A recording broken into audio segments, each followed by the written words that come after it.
Shalom. Call halal Yahweh Bashem Shai Bashem Kakwadash.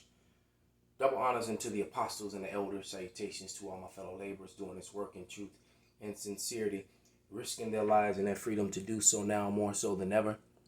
To the scattered elect that are scattered around the four corners of the earth, that be light unto the speckled bird, the Israelite foreigners. And to the Aquaths that are listening and learning, to you I say Shalom. This is your brother Malcolm from the branch of the Great Millstone here in Chicago, coming at you with another lesson in truth. I'm going to be reading from the Oxford Anointed Bible with the Apocrypha. Okay.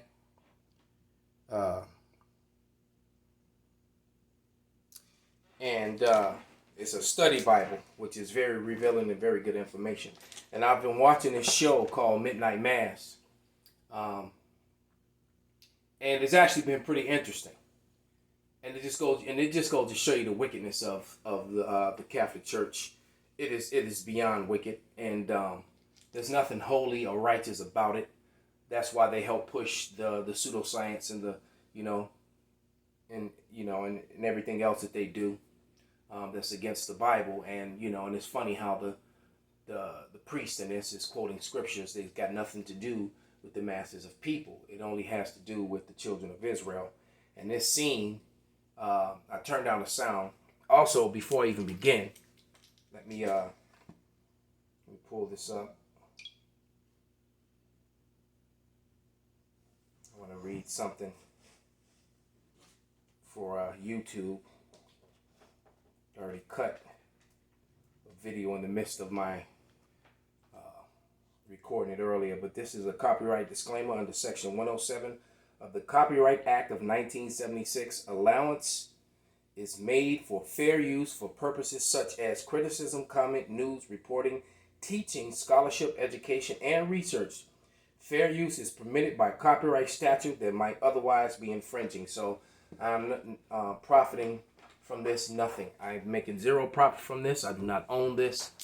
I'm using it for the purpose of educational and informational uses only. And I'll only be using a few seconds of it, and I will not be using sound. But this is a portion when she says that she's describing how her mother is using the destruction of Jerusalem, which is the book of Lamentations, as an example of herself. And what does the destruction of Jerusalem have to do with any other nation except for the nation of Israel, which makes up the 12 tribes of Israel? All right, which is one gigantic nation, yet 12 separate nations. All right. So,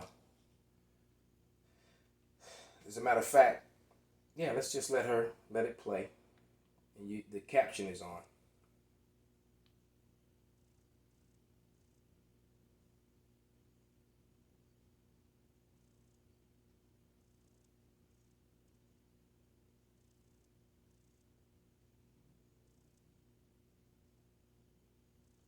So that's what she said.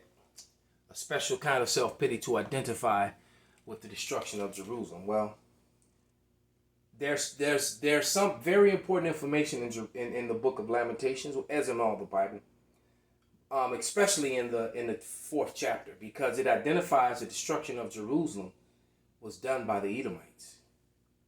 Yet you have scholars who say that the Edomites were done away with. All right, and yet provide no evidence, no proof, no time frame, no relics to prove that point. Neither just how you can't find the relics of Israel being put on slave ships, the Israelis that is, being put on slave ships and carted around the four corners of the earth and being sold to to the slave markets. There is no relics and no evidence of that. They never went through that because they're not the people. All right? It's why they try to doct up scriptures, especially in Deuteronomy 28:68. They try to say you offer yourselves as slaves, but no one shall buy. So if you offering yourself as, so if I'm offering myself as a slave, I want you to listen to how ludicrous does that sound. I'm offering myself as a slave, but no one will buy me. Well, they're going to pay me and then make me a slave? I'm going to be a slave plus get, how ridiculous is that? All right, when the slave standing there on the slave block is actually receiving the payment for himself. What kind of retardation is that? But anyway, this is the in that very said book, in the Oxford Anointed Bible with the Apocrypha Expanded Edition. And this is from 1934, I believe, this book. 32, definitely the 30s. It says, and this is the opening statement. That's before the prelogue or the prologue, before the chapter starts. And it says, Lamentation is a small psalter and communal, within the community, laments over Jerusalem. For its destruction by the Babylonians in 587, these songs have been traditionally ascribed to Jeremiah because of, and then it gets 2 Chronicles 35:25. But those laments were for the death of Josiah, not for the destruction of Jerusalem. The thought of diction are sufficiently unlike Jeremiah to make his authorship unlikely. The first 4 chapters of the alphabet acrostics with a stanza for each of the 22 letters of the Hebrew alphabet. See? And that proves that the E, the V, the O, and the U are not a part. That is Yiddish. All right? That is what they added unto it. So the language is bastardized. Okay? So there's only 22 letters. The only long vowel sound in Hebrew is the I sound. There is no E. There is no V. That v sound that they use. There's no U. There's no O. All right? It says, were all composed or adapted for public recitation on the days of fasting, the mourning, notably that the 9th of Ab, August, which, and see now that's the Ab because, August, that's the Greek influence, all right? Commemorated the disaster of, it says chapters 1 and 2 and 4 formed dirges over the dead city. Elegies limping meter, 3 beats followed by 2 beats, is recognized even in translation, together with the exclamation how. In the opening line, it expresses the grief, the sadness, and it gives a bunch of scriptures, I'm not going to call them. The sadness of the desolate people and the reflection upon the meaning of the disaster are voiced by an individual, all right? Its form language recalls the liturgies for use in time of national trouble, such as the common theme of all the poems of agony of the people, apparent desertion of Zion by her God, and the hope that God will yet restore the humble and repentant Israel. Lamentations may be the work of several authors speaking of the dreadful situation inhabitants of Jerusalem following the overthrow of the city. So now let's go to Lamentations, the 4th chapter. And 2 things that stand out is that here when you get to the verse 8, this is one of my favorite verses in the whole Bible because it breaks down the physical appearance, the visage when you're looking at a Jew or any of the 12 tribes at that time for the most part. All right, even though they weren't intermixing with the people around them already. Northern Kingdom was intermixing with Ammon and Moab, which is why a lot of them have those slanty eyes to this day.